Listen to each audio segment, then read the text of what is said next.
kegagalan pembentukan bangsa Malaysia sesudah merdeka lebih setengah abad. Kita masih lagi bicara soal perpaduan kaum, hubungan kaum, keharmonisan hubungan antara kaum. Sampai bila? Ya, setiap menjelang perhelatan politik dan menjelang hari kemerdekaan pada akhir bulan Agustus di sebelah, isu yang berkaitan dengan perkauman selalu mencuat. Masalah ini seakan menjadi isu seksi di sebelah yang belum pernah usai.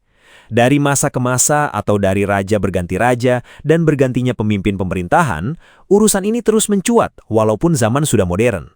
Terbaru, kembali mencuat pernyataan dari seorang tokoh politik di sebelah yang masih menjadi perbincangan hangat dan tidak lari jauh dari masalah perkauman. Setiap kali pilihan raya, mesti keluar cerita kononnya Melayu terancam. Kali ini, Sanusi pula kata orang Melayu hanya ada tanah ini. Tapi persoalannya, Melayu yang dimaksudkan itu Melayu yang mana? Kalau yang dimaksudkan ialah Melayu dari sudut keturunan atau biologi, bagaimana pula dengan masyarakat Baba Nyonya, Mama, Cina Muslim, India Muslim, dan ramai lagi yang sudah lama menjadi sebahagian daripada negara ini? Bagaimana pula dengan Sabah dan Sarawak yang turut sama membina Malaysia sejak penubuhannya? Bagaimana pula dengan orang asli yang telah lama mendiami Semenanjung? Hakikatnya, Malaysia dibina oleh pelbagai kaum. Melayu, Cina, India, Kadazan, orang asli dan banyak lagi. Masing-masing membayar cukai, berniaga, menjadi doktor, guru, anggota tentera, polis, jurutera dan membantu membangunkan negara. Sebab itu, naratif perkauman yang melampau tidak membawa kita ke mana. Bila musim pilihan raya sahaja, cerita Melayu terancam kembali dimainkan. Sedangkan cabaran sebenar rakyat ialah kos sara hidup, peluang pekerjaan, pendidikan yang lebih baik dan ekonomi yang terus berkembang. Kita boleh mempertahankan kedudukan istimewa orang Melayu seperti yang termaktub dalam Perlembagaan Persekutuan sambil menghormati hak semua rakyat Malaysia. Malaysia akan lebih kuat apabila kita bersaing membina negara, bukannya berlumba mencari siapa yang perlu ditakuti. Jadi bila bercakap tentang Melayu, biarlah jelas. Dan bila bercakap tentang Malaysia, jangan sesekali kita lupa bahawa negara ini dibina bersama oleh semua rakyatnya. Sekarang ni isu tentang bangsa kan, Melayu, Cina, dan sekarang ni macam saya tengok dekat Malaysia, terutamanya dekat Malaysia ni, isu perkauman berbilang bangsa ni dah makin menjadi-menjadi, betul tak? Contohnya macam Melayu dengan Cina selalu gaduh antara satu sama lain, Cina dengan India, India dengan apa? India dengan Melayu. What do you think about it? Hal ini yang akhirnya memunculkan kembali sebuah pidato akademik dari almarhum Profesor Dr. Siddiq Fazil yang seakan masih relevan bagi sebelah, yang mengatakan bahwa sampai hari ini bangsa Malaysia belum lahir. Saya merasa tercabar melihat kegagalan pembentukan bangsa Malaysia sesudah merdeka lebih setengah abad. Kita masih lagi bicara soal perpaduan kaum, hubungan kaum, keharmonisan hubungan antara kaum. Sampai bila akan terbentuk satu kesatuan bangsa yang disebut bangsa Malaysia? Bangsa Malaysia hingga ke saat ini belum lahir karena diganggu oleh ketidakjelasan dasar dan sentimen perkauman yang masih disimpan. Ada ketikanya semangat perkauman itu dibelasah habis-habisan, tapi rupa-rupanya masih disimpan. Jangan begitu habis, sewaktu-waktu diledakkan. Dan kita baru menyaksikan hal-hal seperti itu. Ya, konsep bangsa Malaysia yang dikatakan belum ada atau belum lahir, hal ini merujuk pada konsep sosiologis politis dan historis bahwa identitas kebangsaan Malaysia dibentuk secara politik oleh negara setelah kemerdekaan atau ketika adanya tragedi pada tahun 1963. Ia bukan dari kesadaran asimilasi satu bangsa organik seperti Indonesia yang disatukan Sumpah Pemuda dan lahir sebelum Indonesia merdeka. Sehingga ada juga pemikir-pemikir sebelah yang mencontohi dengan bangsa Indonesia dan Pancasila menjadi contoh bagi mereka. Kenapa kita masih lagi mencari-cari apa itu dinamakan bangsa Malaysia?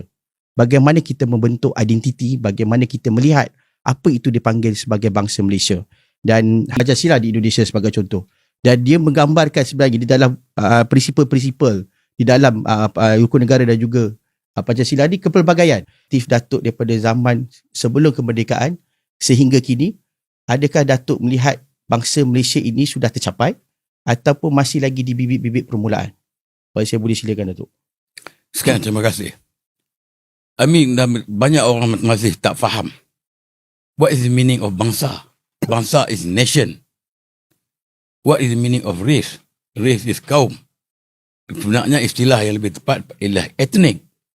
Kan? Boleh mengganti kaum. Tapi oleh kerana kita ni masih lagi politiknya racism, selagi malah perkataan race itu masih digunakan dalam penulisan kita, dalam perbicaraan politik kita. Kita masih lagi panggil bangsa Melayu, bangsa Cina, bangsa India atau kaum Melayu, kaum India, kaum Cina. By right, all of us must use only one identity, iaitu bangsa Malaysia. Kalau saya tanya, semua perjuangan politik nak mengangkatkan maruah dan martabat bangsa. Apa maksud bangsa dari itu? Bukan nak angkat martabat Melayu atau Cina atau apa. Mengangkat martabat seluruh warga negara Malaysia. Semua bangsa. Martabat kaum India kena angkat, kaum Cina kena angkat, Bumiputera di Sabah, Sarawak, Melayu semua kena angkat. Tapi ramai lagi bila ada slogan mengangkat maruah dan martabat bangsa, dia pun ingat bangsa Melayu ya. No. So, kita semua yang ada warga negara di sini, mereka itulah mewakili bangsa Malaysia. Indonesia call we are bangsa Indonesia. Singapura call we are bangsa Singapura. We are warga Singapura. Malaysia yang bagaimana?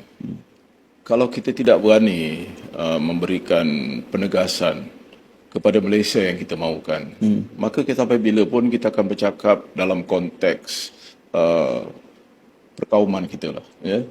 Tentang kemelayuan kita, sama ada ketuanan Melayu atau ketidaktuanan Melayu atau sebagainya. Kita bercakap dalam pola yang sangat terbatas. Ya? Orang takut sekarang ni nak bercakap dia bangsa Malaysia pun dia takut. Ya? Dia tak berani nak mengatakan bahawa kita harus memberikan penumpuan kepada bangsa Malaysia. Ya? Tetapi inilah sebab pada akhirnya isu mengenai perkara seperti ini adalah isu yang amat emotif. Ya? Amat emosional sifatnya. Jadi kadang-kadang dalam proses untuk menentukan identiti ini, kadang-kadang kita tak mau langsung menerima hakikat kelainan itu. Kita merasakan bahawa kita adalah bangsa yang betul, yang terbaik, ya? Dan begitu juga agama kita. Jadi masing-masing itu mau mempertahan kedudukannya dalam situasi yang sangat emotif. Kerana Malaysia ini, saya sebut di banyak tempat, satu-satunya negara yang cukup aneh kerana penduduk majoritinya berfikir dan bertindak seperti minoriti. Yang terkinja-kinja di luar sana mendaulatkan hak, pulangkan hak. Hak ini memang sudah termaktub dalam perlembagaan, tetapi terkinja-kinja kita di luar menuntut hak yang memang sudah terbela, seolah-olah kita minoriti. Sedangkan dari puncak istana sampai ke pion pejabat tanah itu tidak pernah bukan Melayu. Dan majoriti yang menduduki kerusi dalam parlimen juga sepanjang 15 episod pilihan raya tidak pernah bukan majoriti Melayu. Ini yang saya dalam konteks media harapkan ada keterbukaan, kerana saya sebut kepada menteri, termasuk kepada Perdana Menteri, keterbukaan ini adalah kunci untuk mencerdaskan audience sementara kita menantikan pendidikan memakan masa yang bertahun. Tetapi mujadalah itu sudah terangkum di dalam An-Nahl 125 wajadilhum billati ahsan yang gagal kita manfaatkan. Ya, konsep bangsa di Malaysia masih sebatas slogan. Konsep bangsa Malaysia hingga kini masih belum kelar karena masih dihadapkan pada tantangan terkait polarisasi etnis, perebutan identitas dominan, dan sistem politik yang masih berpaksi pada kaum.